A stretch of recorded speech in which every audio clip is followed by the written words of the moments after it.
All right, let's jump right in. When we think of the Gospels, it's easy to just picture a collection of stories. But the Gospel of Luke? It's different. From the very first sentence, the author makes it crystal clear that he's on a mission to create a carefully researched, logically structured, and historically grounded story of Jesus' life. So today, we're going to walk through that orderly account. And this right here is so key to understanding the whole book. The author is writing to this person, Theophilus, not just to tell some stories, but to arrange everything in order. And why? To provide certainty. He's basically saying, look, I've dug into this from the very beginning, and I'm laying it all out for you step by step so you can be confident in what you've been taught. That really sets the tone for everything that follows. So, following Luke's lead, we've structured our journey today into 5 parts. We'll start with how this whole narrative gets set in motion, then look at the miraculous beginnings, trace the ministry up in Galilee, explore the core teachings through his parables, and finally follow that fateful road to Jerusalem. All right, let's jump right into part 1, an orderly account.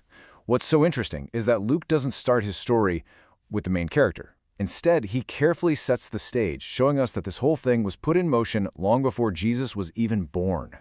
And you can see that orderly method right away. The book opens with this really deliberate parallel structure. The angel Gabriel makes 2 absolutely stunning announcements.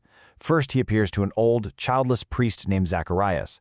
Then, he appears to a young, unmarried virgin named Mary. These 2 promises of impossible births, well, they're the foundation that the rest of the entire story is built on. Okay, on to our second section, miraculous beginnings. Because what we have here are 2 very similar announcements coming from heaven, but they get 2 very different human responses. And wow, this just brilliantly illustrates the contrast Luke is setting up.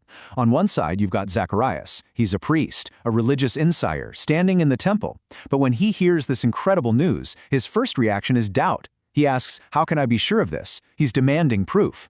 Then you have Mary, a young woman with 0 social standing. Her response?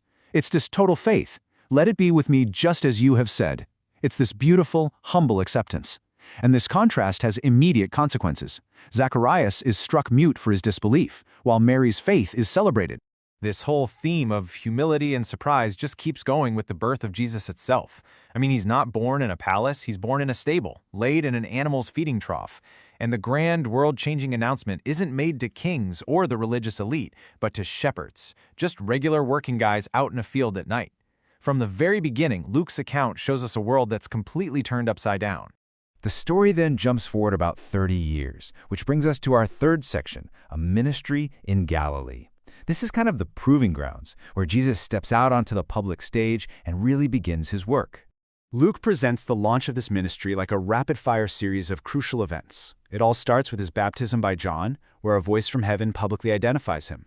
Right after that, he's driven into the wilderness for 40 days of testing, which solidifies his resolve. Then he comes back to his hometown of Nazareth to deliver what's essentially his mission statement, and boom, right after that, he calls his first disciples.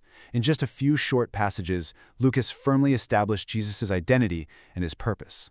And his ministry just explodes onto the scene. It's this incredible mix of powerful teachings and even more powerful actions. Luke keeps using words like astonished and amazed to describe how the crowds reacted. It was that combination of words and deeds that showed this completely new kind of authority, one that quickly drew both huge crowds and some pretty intense scrutiny from their religious leaders. A perfect example of this authority in action is the healing of the paralyzed man.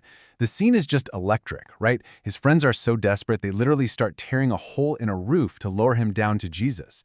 But the very first thing Jesus does is so unexpected. He doesn't heal him physically. He looks at the man and says, "Your sins are forgiven." He goes for the spiritual condition first. For the religious experts watching, this is just outrageous. In their minds, only God has the authority to forgive sins. For a man to say that, it's blasphemy. But Jesus knows what they're thinking. So he performs the physical miracle, telling the man to get up and walk, saying he did it so that you may know that the Son of Man has authority on earth to forgive sins. The physical miracle becomes the undeniable proof of his divine authority. But this authority wasn't just in what he did, it was also in what he said, and that brings us to our fourth section, parables of the kingdom. You see, Jesus' primary way of getting his message across was by telling these simple, memorable stories that had these incredibly profound meanings. In Luke's gospel, A huge chunk of this teaching is found in what we call the Sermon on the Plain, and what's so striking is just how radical and countercultural it all is.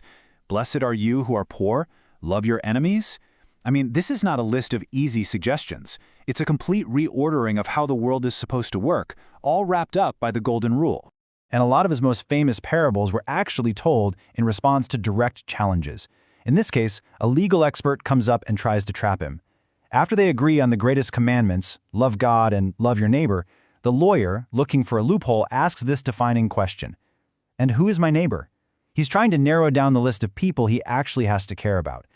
So Jesus answers with the parable of the Good Samaritan. A man is beaten, robbed, left for dead. A priest comes by, sees him, and crosses the street. A Levite, another religious guy, does the exact same thing. But then a Samaritan comes along.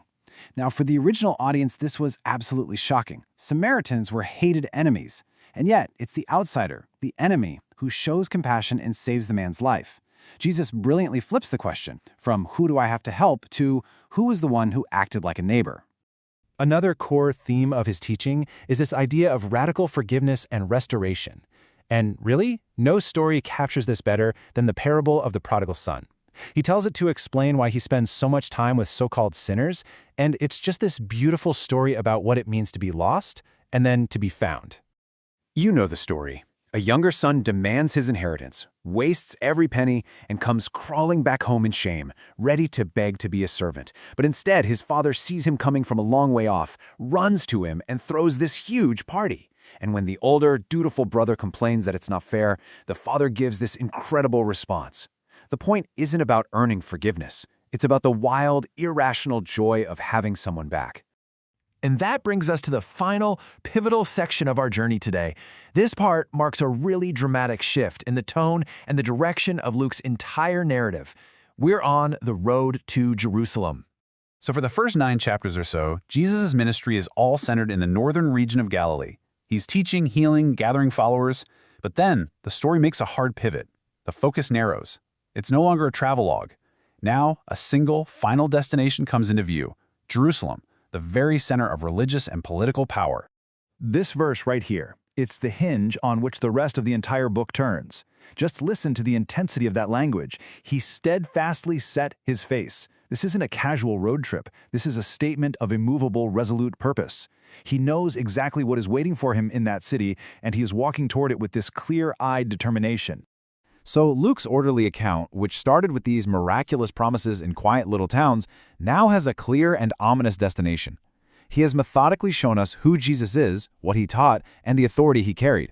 And now he aims all of it, like an arrow, at the one city that was famous for rejecting God's messengers. And that leaves us with the final provocative question. Why? Why would you steadfastly set your face toward the one place you know will mean your own death? Well, the answer to that is the climax to which this entire orderly account has been building.